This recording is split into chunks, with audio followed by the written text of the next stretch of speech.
This episode is brought to you by LifeLock. The holidays mean more travel, more shopping, more time online, and more personal info in places that could expose you to identity theft. That's why LifeLock monitors millions of data points every second. If your identity is stolen, their US-based restoration specialist will fix it, guaranteed or your money back. Get more holiday fun and less holiday worry with LifeLock. Save up to 40% your first year. Visit LifeLock.com/podcast. Terms apply. You're commuting home with Katz and Cosby. Now, here's John Catsimatidis and Rita Cosby on 77 WABC. With us today is Alexei Bulazel, and he is a non-resident member for the Foundation of the American Innovation. And you call yourself a little bit of a cyber analyst, and you know your way around. There's been a lot of problems lately. And you are the go-to guy to tell us what the heck is going on in the airline industry. Well, there was a major outage at American Airlines a couple days ago.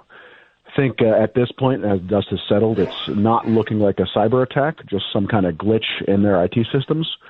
But it is extremely concerning, and we had a number of flights that were grounded, folks trying to travel for the holiday, for Christmas, unable to get home to their families or return from the holiday because of just a glitch in the American Airlines software. And you can imagine... I was on the Alexei, I was on the air at that time live, and I figured that they solved the problem so fast that it was a cyber attack, and they paid the $2. Looks like it was just a glitch at this point, from what I'm seeing. Understood. And now, today, they're also yelling about that there's other cyber attacks coming in. And That's right. What are you hearing? So I'm really concerned right now about a cyber attack known as Salt Typhoon. And this is an attack coming from China against many of the major global telcos. So the phone companies that provide our phone lines, like the phone we're talking on right now. And the Chinese, over the past couple of years, have hacked into all of these telcos and are able to listen to our phone calls. They could be listening to us right now. They could be reading our text messages.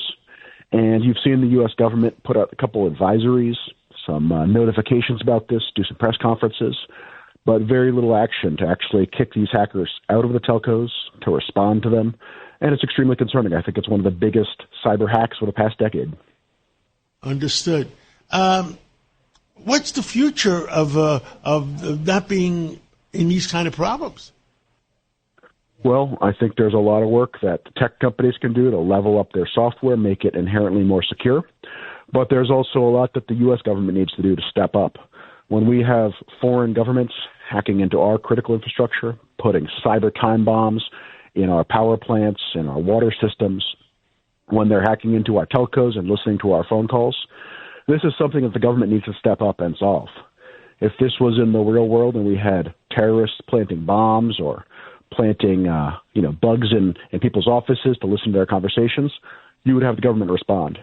And right now, the government has largely ceded the response to the private sector and left them on their own. And at the same time, we've also seen a lot of regulation coming from the government and this sort of finger wagging and punishing private sector companies when they get hacked. Now, we wouldn't expect a private sector company to defend itself from terrorism, but when it's digital terrorism or digital military operations against a private company, the U.S. government really has done that. Alexei, what else would you... The drones, any gut feeling what they are? Seeing all kinds of reports, and I'm not sure what to believe. It sounds like some of the drone stuff has gotten a little quiet recently, but could be a foreign government doing reconnaissance, could be any number of things. Could just be hobbyists. Understood. Well, Alexei, we'd like to talk to you again real soon, and have a Happy New Year, and we'll catch up again soon. Have a Happy New Year. When you visit Arizona, time is measured in moments, not minutes. Like the moment your work stress disappears as you kayak through the canyons. Or the moment you discover the life-changing effects of prickly pear chocolate. But nothing beats the moment you see the Grand Canyon for the very first time. Visit a new state of mind. Learn more at hereyouareaz.com. Zaxby's Sensation Salad is so much more than a plain old salad. It's a salad, which begs the question, at what point does a salad stop being a salad and become a salad? Is it when you add Zaxby's fried chicken to it? Crunchy wontons? Asian slaw? Citrus vinaigrette? Teriyaki glaze? Sweet and spicy sauce? Or is it when you top it all with a handmade perfectly fried egg roll? Without a doubt, the egg roll. The Sensation Salad, only at Zaxby's.